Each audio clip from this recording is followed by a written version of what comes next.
go check the workout and we'll go from there. We got banded broad jump, double broad jump, and med ball takeoff sprints. Workout priority is horizontal power stuff, and then later on, I got vertical strength. When we're done with that power, I'll hit the hurdles for a little, and that's really about it. I don't wanna kill myself too much, but it's a new week, day one, so we're gonna start off strong.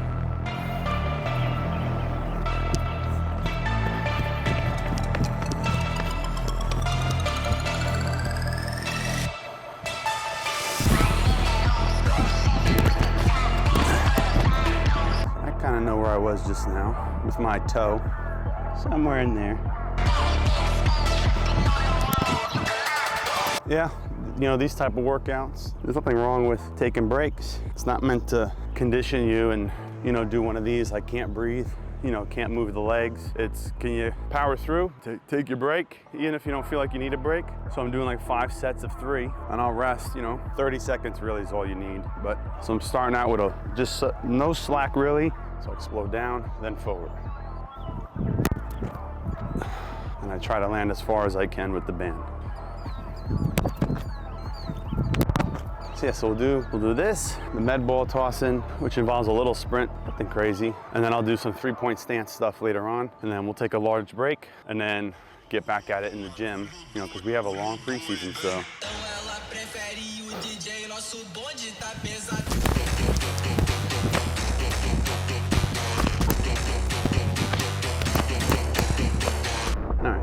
So we'll start there.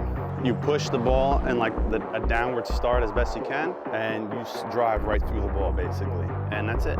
This is a little heavy of a ball. Right through here, it's 20 meters. So I'm gonna launch right from this position, push the ball a little to my right, and just drive through as best I can for 20 meters. That's it. It's not even 100%, but you just wanna launch this ball with your force.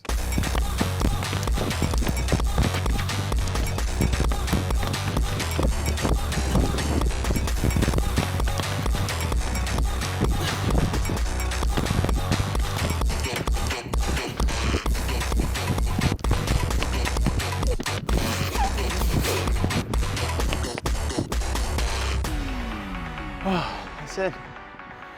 So, all explosive work, or power I should say. I felt that the most like fatiguing was the ball one, because when you're trying to pop off and drive, you just feel you start to lose a little in the tank. Like, you know, we're training different systems of the body. Today was a lot of anaerobic, and tomorrow's gonna be anaerobic / aerobic.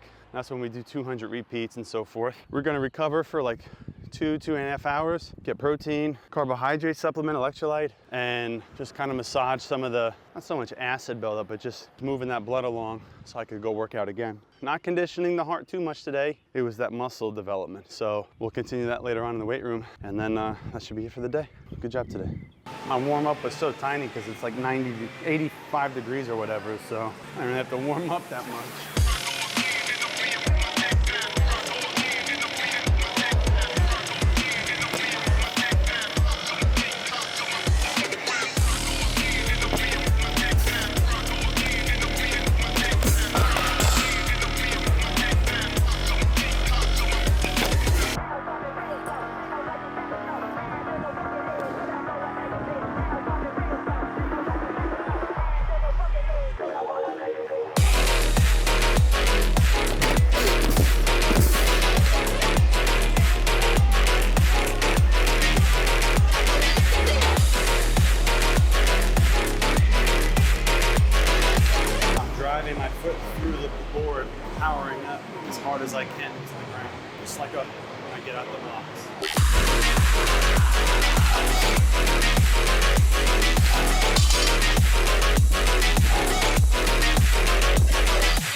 thing is just developing those muscles for the power from earlier, the workout earlier. Just strengthen them and making them as explosive as humanly possible in a short time frame so you don't kill yourself. One of the next workouts in the gym, we'll do the backside a little bit. Outside of that, this is one of those workouts that set the tone of the week as mentioned earlier. The big difference between not just doing 2-a-days, not all the time, but when you do have to do them, is not making an excuse not do the second one. When you do a workout, when you're doing the jumps and the plyos and the sprints, that's a good workout in itself. This is in high school. This is the next level. This is where you're competing against people who have the experience, and even the younger folks at the next level who are coming out of Division I schools and so forth. They still have experience because they've been doing this for, since they were 10 years old. So running's a little different than football or basketball. It's just you and the track. You can have someone who's 10 years younger than you, and they're outperforming you. When you give up, when you have to do 2-a-day, that's the difference maker between you getting a top 5 finish or top 3 finish and someone who just, doesn't care. What are you gonna do to separate yourself, especially as an older person? Being 33 in my sport, that's old. 33 in baseball, you're in your prime, or basketball, you're on your end of the prime, but you're still in there. For the most part, you're in the middle of your prime or at tail end of your prime. In other sports, in track and field, you're kind of done with your prime. So to make sure I could get back into what I was 10 years ago, I have to ensure I'm taking care of myself, not giving up here. This you could give out easily, and you can kind of lose it here too when you see your workouts not exploding as hard or not moving as fast. So you got to stay diligent here, stay confident with what you're doing, believe in what you're doing here, and that'll help set the tone for everything. So that's that for the workout. Time to just stretch and cool down. Outside of that, I'll see you guys next time. Cheers.